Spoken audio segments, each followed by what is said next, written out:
아주 부자만 받고 있던 그 고급 PT 다이어트를 디지털 헬스케어 혹은 챗봇이 해줄 수 있다. 그런 방향으로 가고 있습니다. 먹방이라는 거 있지 않습니까? 네. 먹방을 보다 보면은 대리만족이 되고 좀 다이어트 효과가 있다고 좀 어떻게 생각하세요? 제가 이제 가는 이 학계 분야에는 먹방이 MUKBANG로 아예 학술 용어로 등장하고 있어요. 인사할 시간도 많습니다. 여러분의 시간을 낭비해드릴 느리지만 쿨한 과학. 랩미팅입니다. 반갑습니다, 교수님들. 우! 예를 들면은 저도 옛날에 그런 거 있는데 어른이 먼저 드시고 나면 너도 아, 그렇죠, 너 그렇죠. 줄게 있죠. 했는데 기다렸는데 어른이 다 드셨네? 없어. 그리고 다음에 해줄게 이렇게 되는 거죠. 근데 최영진 교수님은 예를 들면 갈비 하는데 먹고 나서도 충분히 또 주고 그럼 사회적 신뢰관계가 형성이 되잖아요. 그걸 부르는 게 이제 음식 불안증, 푸드 인시큐리티 이런 용어가 있어요. 그래서 이제 미국이나 이제 빈부격차가 더 심한 데는 정말 큰 어떤 사회적 문제여서 그런 데는 이제 음식을 사회적으로 계속 공급해주는 그런 사업을 하는 게 굉장히 중요합니다. 그래야 그 분들이 나중에 커서 폭식가가 되지 않는 거예요. 그래서 뭐 맛있는 거 사준다고 이렇게 공수표 날리면 안 됩니다. 사실 저도 어제까지 그렇구나. 배탈이 나서 엄청 고생을 했는데요. 네네. 그 전날 제주도에 갔거든요. 제주도 그 돼지 삼겹살이 흑돼지. 정말 흑돼지 맛있게 구워 네. 있는 거야, 산더미 같이. 그래서 저는 이제 먹는 욕망 책을 또 쓰고 했으니까 아, 그럼요. 안 먹으려고 그랬어요. 근데 거기 계신 분이 맛 좀 보라고 이거 맛 안 보면 후회한다는 거예요. 아, 그렇죠. 거기까지 갔는데. 그렇죠. 근데 그거를 한번 먹고 나니까 아 이게 지금 안 먹으면 안 되겠다. 그래서 그거를 그 접시를 제가 한 접시를 담았어요. 더 중요한 거는 그때 그 회장님이랑 여러분이 단체 사진을 찍는데 저는 이미 이거를 들고 있었던 거예요. 그래갖고 단체 사진을 찍는데 다른 분들은 하트 뿅뿅을 하는데 저는 고기 들고 삼겹살을 들고 아 그래서 이게 어렸을 때 이게 있을 때 먹어야 된다는 그 지금도 작용을 하고 있구나. 어렸을 때 어떻게 가르치는 게 굉장히 중요하고 또 다른 거는 보상을 어떻게 하냐 되게 중요한 것 같아요. 네. 그러니까 무슨 케이크나 초콜릿 이런 거 좋아하는 것 중에는 상당수는 어렸을 때 그것을 상으로 썼던 경우 그 상을 뭐 안아주거나 다른 사람을 표현하는 게 아니라 아니 시험 잘 봤을 때 돈가스 안 사주셨어요? 저는 그러니까. 돈가스가 항상 부모님이 뭘 쓰냐에 따라서 나중에 직장인이 돼서 보스와 트러블이 생기면은 그 엄마의 사랑 돈가스 찾게 되는. 아, 옛날에 제가 진짜 무한도전 팬이어가지고 무한도전을 엄청 봤었거든요. 근데 그때 뭐가 있었냐면은 노홍철이 최면에 걸려가지고 주사를 맞으러 갔는데 그때 엄마가 돈가스 사준다고 그랬는데 병원에 데려가서 주사를 맞췄다고 엄청 웃는 장면이 나와요. 얼마나 큰 배신감이에요, 그게. 그리고 나서 사주기는 하셨어야 되는데 안 사줬던 거지, 그때. 아 이렇게 복잡한 사연들을 환자분이랑 얘기하다 보면 나오거든요. 어떤 분 탕수육 얘기하고 계세요. 인생의 제일 행복한 순간 얘기하면 네. 의사시니까 그래도 뭐 진료하시면서 겪어본 약간 극적인 사례들이 있을 거잖아요. 예를 네네. 들면은 책에도 보니까 뭐 어떤 음료? 파워음료 그걸 먹어야 자기는 모든 일을 할 수가 있대요. 자기가 조제하는 거였어요. 냉장고에다가 향신료랑 그 색깔이랑 설탕이랑 넣어가지고 섞어서 만들고 그걸 냉장고에 탁탁탁 넣어놓고 그걸 쫙 마셔요. 근데 이걸 먹지 않으면 자기는 아무 일도 못한다 그래서 제가 조심스럽게 아니다. 이걸 안 먹어도 충분히 일할 수 있다 그랬다가 막 혼났어요. 막 화내고 저한테 막. 나의 신념을 공격하는 의사가 있었는데 돌팔이 의사다. 아주 강력한 신념이 있는 분들이 근데 그분 말고도 종종 있어요. 각자 와. 다 있을 거예요. 각자 뭔가 자기만의 합리화된 이유. 난 꼭 뭘 할 때는 뭘 해야 된다. 시험 보기 전에 뭘 해야 된다. 다 거짓이에요. 거짓. 거짓이에요? 거짓입니다. 확실해요? 안 먹어도 됩니다. 그거 안 먹어도 다 잘할 수 있어요. 술이 내가 필요하다. 나 술 없이는 못 산다. 나 도박 없이는 못 산다. 똑같은 얘기인데 자기가 그거를 중독이라고 인정을 하고 난 문제가 있고 이거 해결할 수 있다라고 믿고 하면 해결할 수 있습니다. 그거 해결하기 어렵습니다. 아니, 많은 생각이 들거든요. 약간 부정적인. 아닌데, 막 이런 생각이 드는데. 기본적으로 우리 의식의 영역에서는 그렇게 합리적인 판단을 할 수 있지만 그 무의식의 영역에서는 아까도 말씀드렸다시피 그 알고리즘이 어렵죠. 돌고 있기 때문에 힘듭니다. 그래서 우리가 사실은 최영진 교수님 말씀에 덧붙여서 좀 우리가 기술이 필요합니다. 안 먹는 게 보상이 되게 됩니다. 다른 안 먹는 보상과 게. 연관시켜야 돼요. 그러니까 내가 안 먹었을 때 칭찬을 받거나 다른 걸로 보상을 받아야 돼요. 그러면 그걸 참을 수가 있어요. 네, 저도 주로 추천했던 게 차라리 과소비를 하라고. 한 200만 원짜리 핸드백을 사라고. 잠깐만. 아니 그 서울대 의대하고 카이스트하고 좀 상황이 다른 것 같습니다. 아, 그 정도 보상이라면은 자기가 그 먹던 걸 참고할 수 있을 것 같다 해서 시뮬레이션 해보는 거죠. 사진 못하겠지만 저기 근데 카이스트 교수는 더 간단합니다. 한 끼를 굶었어요. 근데 혈색이 좋아졌는데 한 10년 젊어진 것 같아. 이렇게 칭찬해주면 도파민이 나와서 칭찬으로 예, 저는 참을 수 있습니다. 핸드백까지 안 가도 이게 좀 더 현실적인 것 같은데. 이거 일단 해보세요. 근데 어려워요. 충분히 같은 정도의 도파민을 느낄 수 있는 어떤 다른 즐거운 일들, 뭐 게임을 하든지. 그리고 다른, 저는 네. 또 그 미식가 유전자를 한번 활용해 봐라. 네네. 그러니까 내가 예를 들면 칼로리가 더 절한 음식으로 바꾸기만 해도 그 채널을 바꿀 수 있는 능력만 돼도 꽤 우리가 집착하지 않을 수 있어요. 또 한 가지는 사냥 다이어트라는 건데 제가 옛날에 그 치악산에서 소를 키운 적이 있었는데 배고프니까 이제 산에 가서 산토끼도 잡고 그런 것까지 하셨어요? 그렇죠. 제가 원래 기본적으로 사냥 본능이 있었는데 이상한 게 뭐냐면 배고파서 사냥을 나가잖아요. 네. 개구리 잡고 산토끼 잡으러 나가면은 배가 안 고픕니다.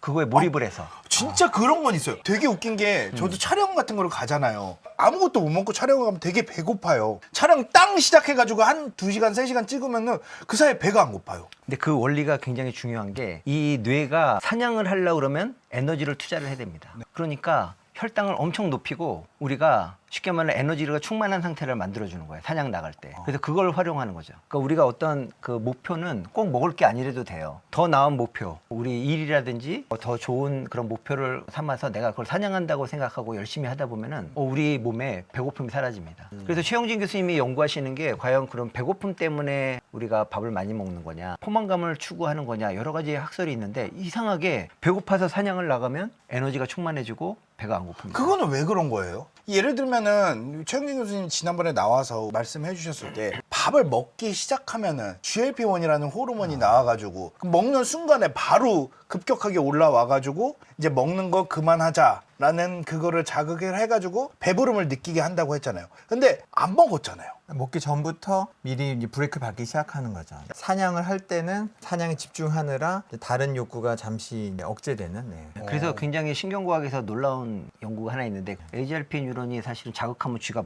그냥 무한대로 먹습니다. 보여주셨잖아요. 그 형광 반짝반짝반짝하면서 쥐가 무한대로 그렇죠. 먹는 거. 네. 그리고 AGRP 뉴런을 억제하면 밥을 안 먹고. 그런데 만약에 이 AGRP 뉴런을 이제 우리가 전극을 꽂거나 이게 해서 AGRP 뉴런의 활성을 측정을 해요. 네. 주변에 음식을 잔뜩 갖다 놔요. 네네. 그러면 얘가 사냥 본능이 확 생길 거 아닙니까? 네. 그럼 그 순간에 AGRP 뉴런은 어떻게 될 것 같습니까? 활성화될 것 같습니까? 억제될 것 같습니까? 억제되는 거 아니에요? 원래는 사람들이 다 활성화된다고 생각을 했어요. 왜냐면 자극했을 때 밥을 먹으니까 뭐 먹을 할 걸 때. 주면 활성화될 줄 알았는데 그렇죠. 먹을 거 주면 활성화돼야죠. 근데 반대의 경우가 반대로. 네. 딱 10년 전에 그냥 완전 깜짝 놀란 거였어요. 아, 진짜로? 배고픔 신경이 음식을 발견하거나 가까이 가면 쭉 이렇게 꺼지는 게 관찰이 돼서 이게 뭐 먹기 시작할 때까지 계속 우와 먹고 싶어 올라가는 게 아니라 음식 가까이 가면 점점 괜찮다 이렇게 가는 방향으로. 그러니까 참 이게 식욕과 욕망이라는 게 무조건 이게 먹는 방향으로만 된 것도 아니고 굉장히 복잡한 뇌의 계산이 필요한 거죠. 우리가 그런 계산을 잘 활용하면은 우리가 다이어트도 어느 정도 성공도 할 수 있고 나름대로 우리가 우리 행복하게 뇌를 살 수 있고. 이끌어갈 수 있다는 그런 희망이 섞인 그런 데이터들이죠. 저 이 책 읽으면서 깜짝 놀랐던 게 뭐냐면 저랑 똑같은 환자가 있더라고요. 나는 아무것도 안 먹은 것 같은데. 첫 번째 우리 저희 만나면서 미팅에서도 그랬더니 최영진 교수님 어디 그런 말도 안 되는 소리 하냐고. 과학자가 할 소리 얘기해 주 동시성 아닙니까? 다중우주드론에 뭐 다른 데서 먹으면은 본인이 살이 평행 우주에서 먹고 왔는데 아니 그러니까 찾아보면 먹는 게 있어요. 진짜 책 속에도 그런 얘기가 에피소드가 나오더라고요. 뭐라고 돼 있냐면 아무것도 안 먹었는데 나는 살이 찐다. 근데 이게 저도 그런 생각이 들기도 했고 어떻게 보면 저를 일깨워 주셨잖아요. 이게 어떻게 보면 약간의 인지 왜곡이거든요. 그런 인지 왜곡은 왜 생기는 거예요? 그렇게 보호하는 것 같아요. 자기 죄의식을. 죄를 짓고 있었구나. 그런 보호 기전은 늘 있잖아요. 자기가 합리화하는 기전들. 근데 그게 너무 고도화되면은 은밀하게 자기를 속인 채 계속 먹게 만드는 거예요. 그래서 그런 합리화를 잘 활용하는 것도 다이어트에 도움이 됩니다.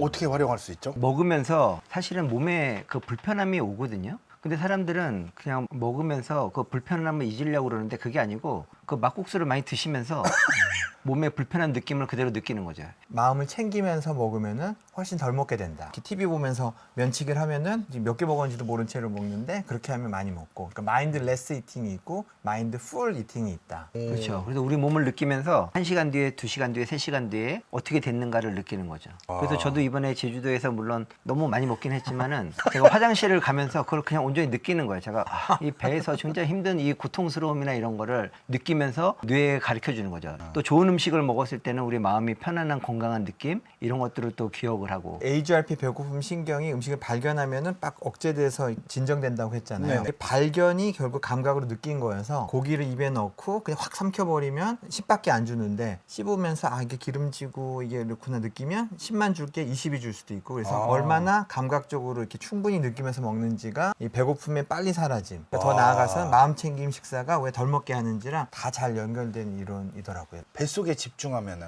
배고픔이 진짜인지 알 수 있다. 난 필요 없다는 걸 깨달을 수가 있죠. 난 분명 30분 전에 한 끼를 다 먹었잖아. 아, 그걸 생각해 보는 거구나. 30분 전에 나는 이거를 먹었었잖아. 그 밥배가 따로 있고 아이스크림 배가 따로 있다는 거. 밥배가 찼으면 이제 그만 먹으면 되는 거예요. 요즘은 막국수 배가 저는 또 가짜 따라서 가짜 안 해. 맛으로 먹는 거는 사실 필요해서 먹는 게 아니죠. 아니 그래도 이왕 먹어야 되는 거. 배고플 때 드세요.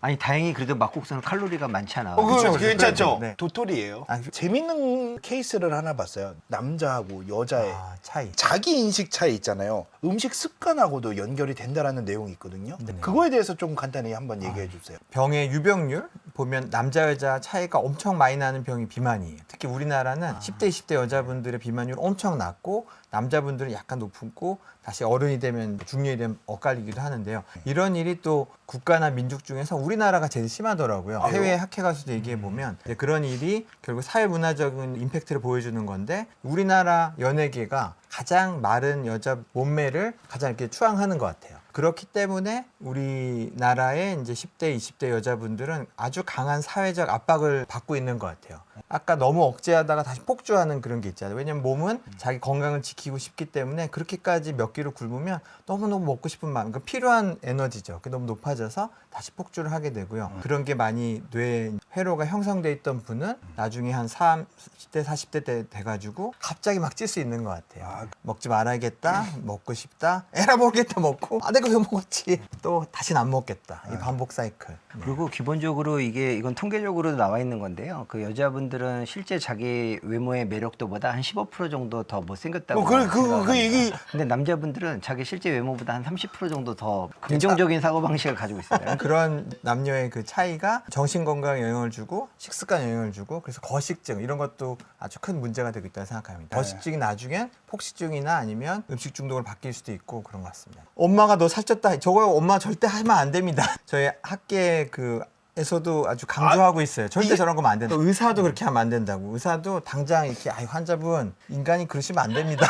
아니 누가 그렇게 말해? 이런 거를 환자를 위한다고 생각해서 하는 분들이 있어요. 진짜 혼내야 된다. 이분들은 조롱을 해서라도 다시는 못 먹게 만들어낸다 이렇게 믿는 분이 있는데 그러면 안 된다는 가르침을 학계에서 얘기하더라고요. 잘못된 생각들이 쌓여가지고 나중에 억제했다가 폭주하고 반복하게 만든다. 맞아요, 그렇죠. 맞아요. 제가 김대수 교수님과 잠깐 이제 커피 한잔 하면서 얘기했던 것 중에 되게 재밌는 게 있더라고요. 저는 처음 들어보는 용어였거든요. 메타헌터라는 개념. 메타 헌터라 해서 메타라는 건 고차원적이라는 거고요. 네. 기본적으로 우리 인간의 조상들은 채집하고 사냥을 많이 했었죠. 그런데 거기서 이익을 남겨서 더 고차원적으로 그걸 투자를 하게 된 거죠. 그리고 사실은 다 모든 거는 인간 사회에 먹고 사는 건데 결과적으로는 우리가 다 사냥을 할 필요는 없는 거죠. 다 농사를 질 필요가 없는 거고. 쉽게 말하면 지금 이 과학 커뮤니케이터 하시는 것도 사실은 사냥은 아니잖아요. 농사도 아니고. 그게 다 결과적으로는 나의 에너지로 돌아오는 거 아닙니까? 그렇죠. 그러니까 이 사회가 굉장히 고차원적인 그런 사냥꾼들의 사회다. 그래서 그런 거를 이제 메타 헌터라고 이름을 붙였고, 그래서 제가 연구하는 주제는 굉장히 그 시상하부의 그 욕구에 관한 건데, 그게 결과적으로는 이 인간의 사회에서는 이 높은 문명으로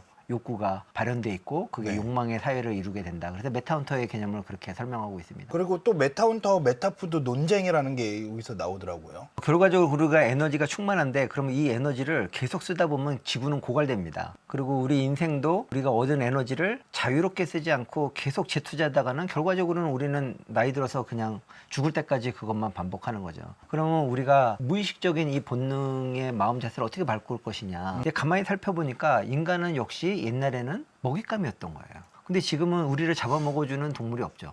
좀 말이 좀 이상하네요. 그런데 이 사회를 보면은 결과적으로 우리 에너지를 필요로 하는 사람들이 있고 이거를 나눠주는 역할이 메타헌터가 아니냐. 아까 그 국수를 많이 들어서 해서 한 에너지를 과학 지식을 나누는 역할로 활용하시잖아요. 그러니까 그거를 고차원적인 먹잇감이다. 그래서 메타푸드다 이렇게 이름을 붙인 겁니다. 그래서 우리 인생이라는 게 다른 동물들은 결과적으로는 먹잇감으로 인생을 마치거든요. 그러니까 인간도 역시 우리의 철학이 열심히 살아서 에너지를 많이 모았다면 결과적으로 이 에너지를 어떻게 나눠줄까? 그리고 그 목표를 찾게 되면은 우리가 좀 더 건강한 삶을 살 수 있지 않을까 그렇게 제안을 드린 거고요. 네. 그래서 제가 최영진 교수님이 저를 찾아오셨을 때 학문적으로나 나는 이제 더 이상 할 게 없다 이런 생각을 할 때였어요. 네. 그래갖고 내가 내 그 인생을 먹잇감으로 최영진 교수님한테 좀 나눠줘야 되겠다. 그래갖고 좀 가져가시라고 그랬더니 진짜로 가져가시더라고요.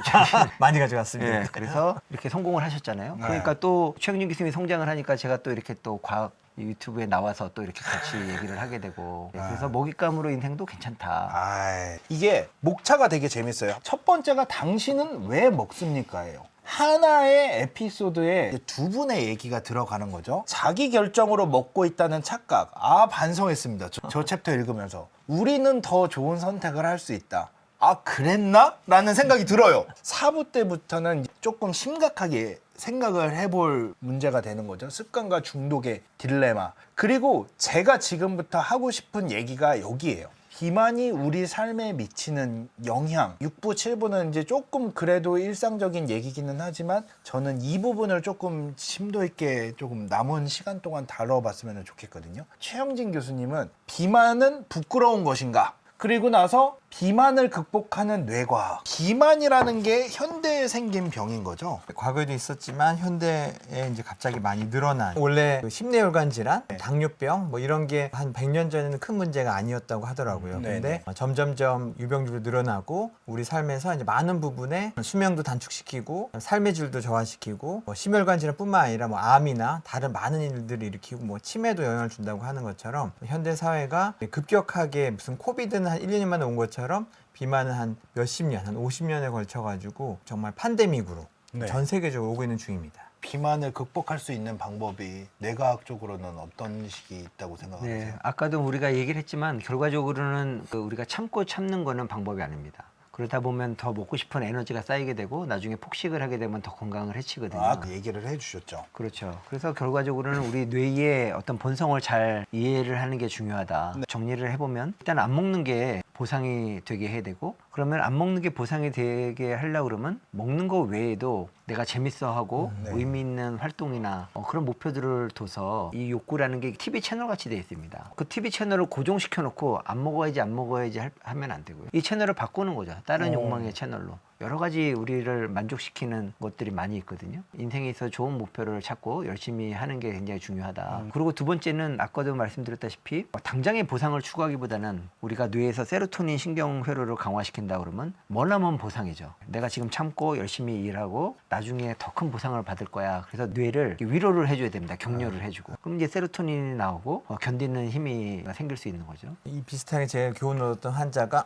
거의 한 130, 40kg 되는 20대 남자 환자였는데요. 이분은 아주 그 외로운 집에 혼자 있는 분이었어요. 아버지와의 관계가 주로 문제고 그리고 우울해지면 집에 방에 어서 혼자 간식만 먹다가 엄청 찌고 저랑 한 20, 30분 상담을 하다 보면은 그럼 다시 아버지와 관계를 회복하고 아르바이트도 하고 세상에 나가서 뭔가 하겠다라고 하고 오면 좀 빠지고 그래서 아까 얘기하신 채널을 하는 것처럼 이분의 채널이 오로지 방에서 그 배달 음식 먹는 거 말고 다른 채널이 없었을 때 많이 찍어였습니다. 근데 이런 극단적인 케이스를 통해서 잘 배워보면은 그 정도 극단적은 아니지만 우리 모두 마음속에 약간 그렇게 잘못 사용하고 있는 그 부분들이 있는 것 같아요. 그래서 그걸 건강한 쪽으로 다시 바꿔내면은 그런 괴로움에 대한 보상으로 먹는 걸 한다든지 외로움을 먹는 걸로 푼다든지 이런 게 아니라 더 건강한 활동으로 풀면은 적어도 살찌는 방식으로는 이런 채널을 쓰지 않는 그 보상을 쓰지 않는 할 수 있을 것 같습니다. 그리고 사냥꾼의 본능 그거는 기본적으로는 달리고 뛰고 추적하고 그런 워낙에 겁니다. 사냥꾼이셔가지고 헌터의 네, 기질을 가지고 그러니까요. 계셔가지고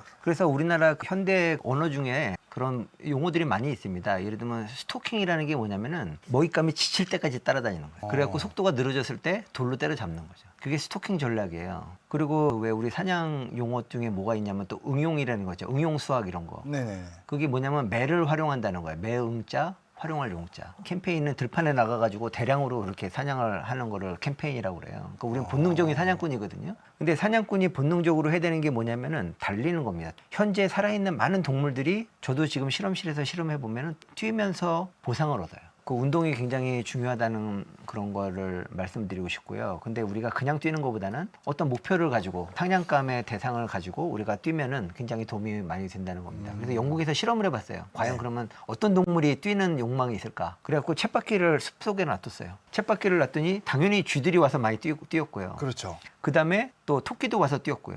더 재밌는 거는 양서류인 개구리도 거기서 운동을 해요. 개구리도 쳇바퀴에서? 쳇바퀴를 돌립니다. 그게 근본적인 본능이라는 거예요. 그리고 더 재밌는 거는 동물이 없는 줄 알았더니 이게 서서히 돌아가는 거예요. 네. 달팽이가 거기서 쳇바퀴를 돌립니다. 아 진짜로요? 그래서 살아있는 모든 동물의 본능은 운동이다. 그래서 운동이 나한테는 적성이 안 맞아 이렇게 생각하지 마시고 우리 운동 본능을 깨우는 거죠. 그걸로 인해서 계속 달리게 되고 달리는 게 보상이 돼서 더 달리게 되고 그러면서 우리가 근육과 미토콘드리아가 강화되면서 기초대사량도 변하고 다이어트를 할 수 있게 되는 거예요. 아 나는 운동을 정말 싫어해라고 생각을 하는 사람도 기본적으로 헌터 기질이 있기 때문에 사람이라면 운동하고자 하는 본능이 있는 거네요. 그 본능을 깨워야 되는 거죠. 운동의 본능을 운동으로 깨우는 게 제일 정석이고요. 저도 운동을 해보자고 그래서 이렇게 피트니스 그거를 끊었습니다. 계속 하십니까? 못 하고 있습니다. 아 그렇죠. 이게 그래서 저는 정말 안타까웠어요. 제가 이 책을 쓸 때 사실 운동을 했어야 되거든요. 왜냐하면 네. 운동을 하면서 그걸 책에 쓰려고 그랬어요. 네. 근데 운동하는 게 정말 시간을 내기가 어렵더라고요. 그래서 제가 응급 처방을 했어요. 어떤 응급 처방을? 운동을 한 다음에 떡볶이를 먹었습니다. 아 로제 떡볶이를 먹었어요. 떡볶이를 먹으니까 효과는 있었습니다. 무의식적으로 가게 되더라고요. 내가 운동을 하고 나서 땀을 흘리고 나서 떡볶이를 먹을 먹어야 수 있다. 되겠다. 근데 그게 굉장히 결과가 안 좋더라고요. 그래서 이거를 떡볶이 말고 다른 식으로 보상을 해야 되겠다. 그래서 다른 목표를 설정해서 운동을 시작을 해야 되겠다. 그래서 이 책에도 썼지만은 정말 그 운동 자체가 내가 이걸 뛰므로써 목표를 달성한다는 좋은 목표를 세우고 하는 게 굉장히 중요하다. 궁금한 게 있는데 의학적으로 비만이라는 거는 어떤 기준을 갖고 있을 때 비만이라고 부를 수 있는 거예요? 그 모든 그 의학적으로 병을라고 얘기하는 거는 결과적으로 수명을 줄이거나 삶의 질을 줄이거나 하는 모든 것들은 사실 이제 병으로 얘기하려고 하고요. 비만도 이 체지방량이 얼마를 넘어가기 시작하면 그 수명을 줄이고 삶의 질을 낮추는가를 찾아가는 여러 연구들이 있었고요. 그런 네네네. 걸 해봤더니 BMI 30이나 그런 데 근처를 넘어가면은 확실히 그렇지 않은 사람에 비해서 수명이 줄고 나쁘더라. 건강을 나쁘게 하는 지점을 찾아서 비만을 부르기를 한 거죠. 약물로 그 비만을 치료하는 거예요. 저는 늘 제가 운동해야 되고 저는 신경회로를 활용해야 된다고 얘기하는데 그냥 약물로 해결을 하니까 그 GLP-1 저도 헬스클럽 끊고 바로 그냥 최영진 교수님한테 처방받아서 살 뺄 수 있는데 어떤 게 좋을까? 그게 참 처방해 주실 수 있습니까?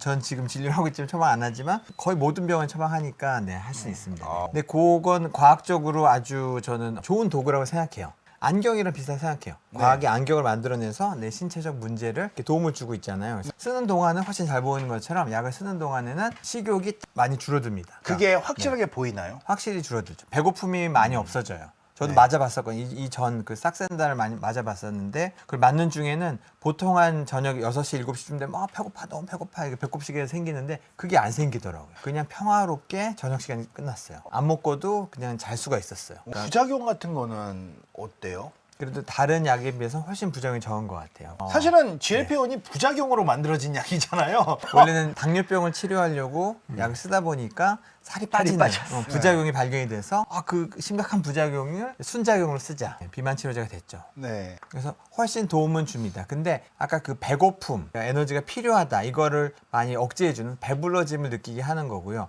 배불러진 상태에서도 아이스크림 배가 따로 있다 하는 것처럼 아주 맛있는 아이스크림이나 이런 걸 만나면 그건 또 먹고 싶어 하고 또 먹을 수도 있어요. 그러니까 그런 네. 쾌락에 대한 그런 건 어느 정도 남아 있고요. 그래서 훨씬 먹는 양을 줄이는 데는 큰 도움이 되죠. 제일 큰 심각한 부작용은 저는 근육도 많이 빠지는 게 문제인 것 같아요. 모든 다이어트랑 똑같은 것 같아요. 굶어서 살을 빼면 근육도 많이 빠지거든요. 특별히 이 약이 근육에 독성이 있거나 이런 건 아니고 굶어서 빼는 만큼 근육도 많이 빠집니다. 그래서 이 약에 의존해가지고 계속 빼다 보면은 근육도 같이 많이 없어지는 게 제일 큰 부작용이고요. 근데 일시적으로는 처음 시작할 때 메스껍거나 토하거나 설사 변비 같은 그런 문제도 꽤 심각하게 올 수는 있는 것 같아요. 네, 그거는 다 극복을 많이 하실 수 있는 것 같아요. 네. 그러니까 보조로는 쓰지만 기본적으로 운동하고 다이어트도 하고 그게 더 병행하는 게 근본이죠. 좋겠네요. 왜냐하면 안경처럼 그걸 의존해서 살을 뺐다고 하면은 평생 그걸 계속 쓰고 있어야 그 체중이 유지가 되고요. 만약 다시 약을 중단을 하면은 다시 옛날 식욕이 돌아오면서 다시 옛날 체중 막 요요 현상으로 찌게 하는 힘이 또 강력히 돌아옵니다. 안경 벗은 거랑 똑같으니까 옛날랑 똑같아지는 거죠. 그래서 근본적인 치료는 안 되는 거긴 합니다. 하지만 쓰는 동안은 엄청 배불러짐이 생기니까 그때 아까 얘기했던 그런 생활 습관을 바꾸는 걸 하기엔 아주 좋은 시기가 오는 것 같아요. 그거를 맞으면서 이제 할 때 운동을 하면은 근육 같은 거는 그래도 좀 그렇게 손실이 덜 될 수 있습니다. 그래서 임상 시험들이 여러 개 있는데요. 근육이 별로 안 빠진 임상 시험도 있어요. 그걸 연구를 할 때부터 단백질을 많이 먹이면서 운동을 많이 시키면은 유지할 수도 있고. 그래서 우리 신경 세포 단위에서 보면은 그 중요한 신호가 있습니다. 우리가 배고픔 신호라고 그래서 그는 NAD 플러스가 증가합니다. 배고픔은. 근데 우리가 에너지가 많이 넘치면 NADH가 증가합니다. 그래서 그 비율이 되게 중요한데 우리가 만약에 그 운동을 하거나 배고픈 상태에서 NAD 플러스가 증가하게 되면은 우리 몸은 미토콘드리아에서 에너지를 생산하기 위해서 근육량도 늘리고 지방도 분해하고 그런 역할을 합니다. 그래서 우리가 뇌가 어떤 의사결정을 하는 것도 중요하지만 세포가 스스로 지방을 분해하는 의사결정을 하도록 만들어주는 게 되게 중요합니다. 그러니까 우리가 에너지를 고갈 상태, 배고픈 상태를 만드는 게 굉장히 중요한 거죠. 예전에 최영진 교수님께서 이제 저희 채널에 나와 주셨을 때 위고비에 대한 얘기들도 한번 해주시고 이후에 얘기를 하려다가 못한 게 있는데 바로 디지털 전자약이에요. 그것도 한번 잠깐 소개해 주실 수 있을까요? 그래서 저희가 오늘 얘기했던 자기 삶의 자기만의 문제들. 나는 뭐 밤에 면을 먹는다. 아니면 나는 뭐 스트레스 받을 때 낮에 간식을 먹는다. 이런 문제를 발견하는 것부터가 PT 선생님이 따라다니면서 하루 종일 관찰하면 알아낼 텐데 그렇게 하면 돈이 너무 많이 들잖아요. 맞아요. 하지만 자기가 이제 스마트폰으로 기록을 하거나 이걸 다 모아두고 하면은 누군가 그 PT 선생님처럼 이제 알아낼 수가 있는 거죠. 항성 박사님은 일주일에 면을 7번 드셨다. 알아내는 진단용으로도 아주 좋은 것 같아요. 옆에서 그렇게 디지털로 알아내고 그 다음에는 그때 뭐 기분도 요즘 물어본 방향으로 발전시키고 있어요. 우울할 때 먹는지, 외로울 때 먹는지, 화가 날 때 먹는지 이런 것도 알아낼 수가 있고. 그냥 다 먹어요. 그럼 이걸 치료하는 것도 제가 지금 옆에 붙어가지고 설명해 주잖아요. 팩폭을 하면서 디지털 환경에서 코치가 하자, 혹은 인공지능 코치가 하자. 이런 것들이 거의 우리가 방금 얘기한 상식적인 건데 이걸 돕는 도구로서 디지털 헬스케어가 도움을 줄 수 있다. 아주 부자만 받고 있던 그 고급 PT 다이어트를 디지털 헬스케어 혹은 챗봇이 해줄 수 있다. 그런 방향으로 가고 있습니다. 먹방이라는 거 있지 않습니까? 네. 먹방을 보다 보면은 대리만족이 되고 좀 다이어트 효과가 있다고 좀 어떻게 생각하세요? 제가 이제 가는 이 학계 분야에는 먹방이 MUKBANG로 아예 학술 용어로 등장하고 있어요. 전 세계적으로 이게 표준 언어가 되어가고 있어요. 그래서 그거를 근데 어떻게 절묘하게 쓰면은 어떤 분들은 대리만족하고 자는데 그걸 보면서 자극을 되는 그래서 거죠. 주문을 하는 분이 있어서 그걸 구분하는 게 아직 어려운 문제인 것 같아요.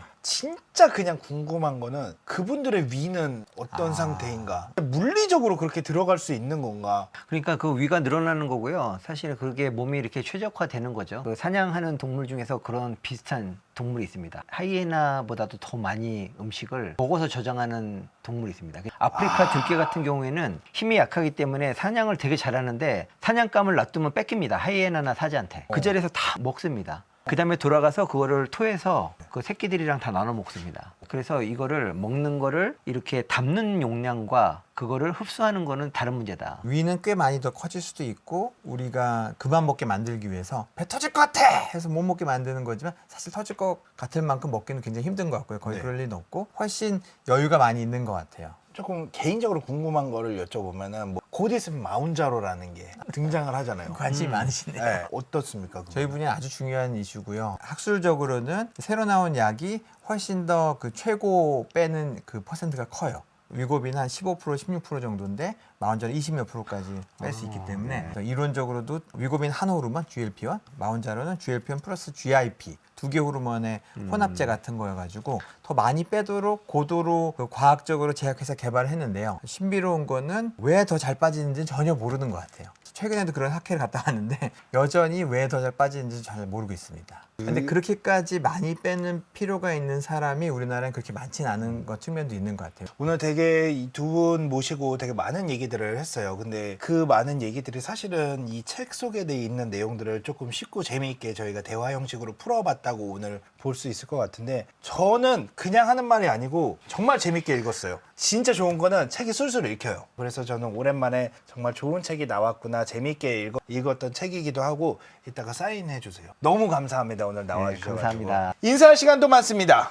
여러분의 시간을 낭비해드릴 느리지만 쿨한 과학. 랩미팅이었습니다. 감사합니다 교수님들. 감사합니다.